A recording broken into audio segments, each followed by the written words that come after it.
In this speech, I hope you will learn about human trafficking, what it is, who the victims are, and how to stop it.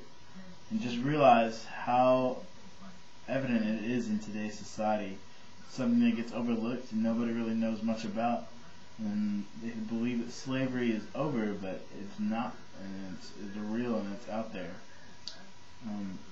We're going to talk about the definition of what trafficking is.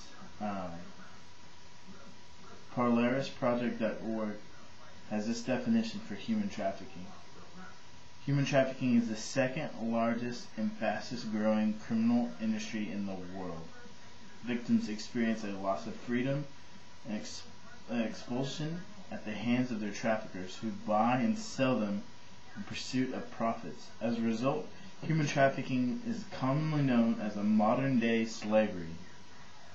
In human trafficking situations, traffickers gain complete control of their victims and force them into labor, services, or commercial sex industries in order to generate profit from their labor and commercial sex acts. Some of the forms of violence traffickers use to control their victims include brutal beatings, rapes, lies, and deceptions, threats of serious harm or family harm, and psychological abuse. So what really fuels human trafficking? Human trafficking is a market driven by criminals that are fueled by the demands of labor, services, and commercial sex acts of human trafficking victims.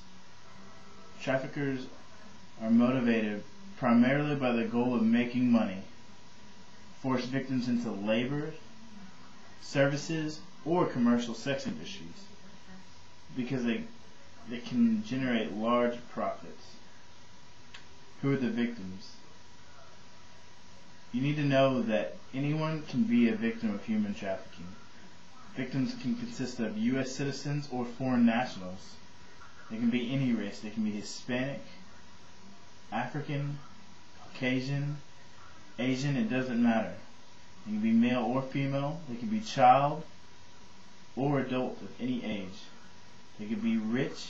They can be poor. They can be educated or uneducated. It doesn't matter. Anyone can be a victim of trafficking. It is essential to remember that education, wealth, age, or social standing does not guarantee you will not become a victim of human trafficking.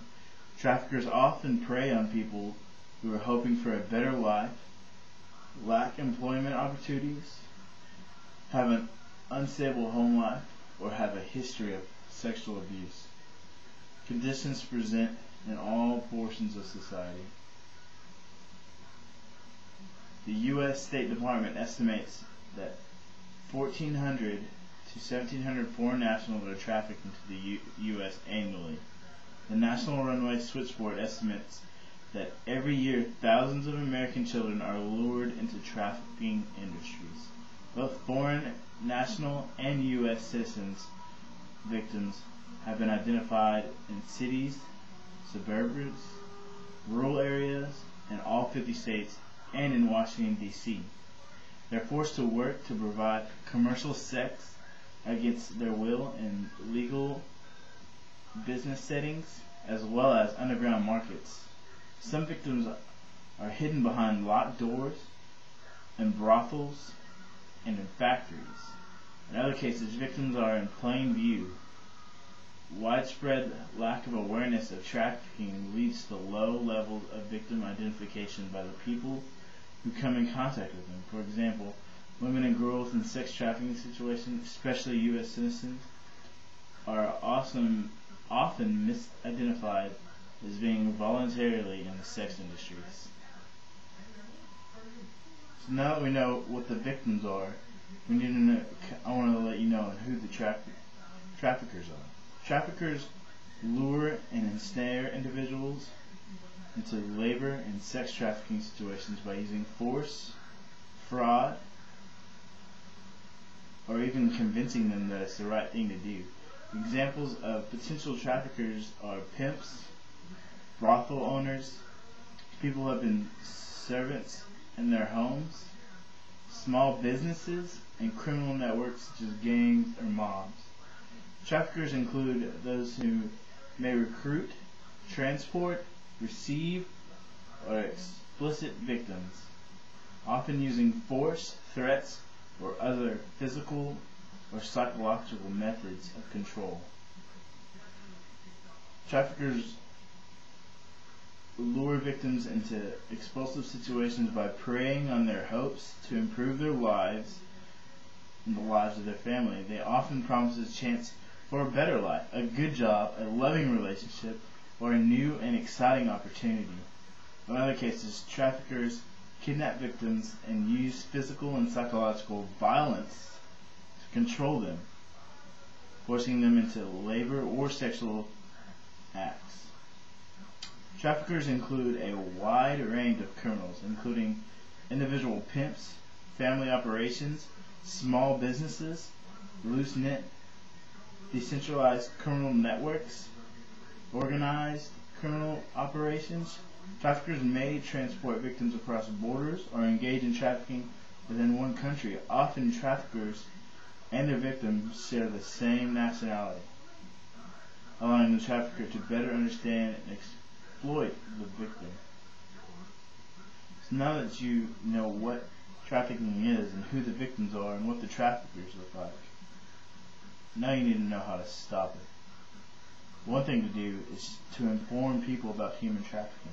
The more people know about that this is out there and that there's a problem, the more likely we are to stop it.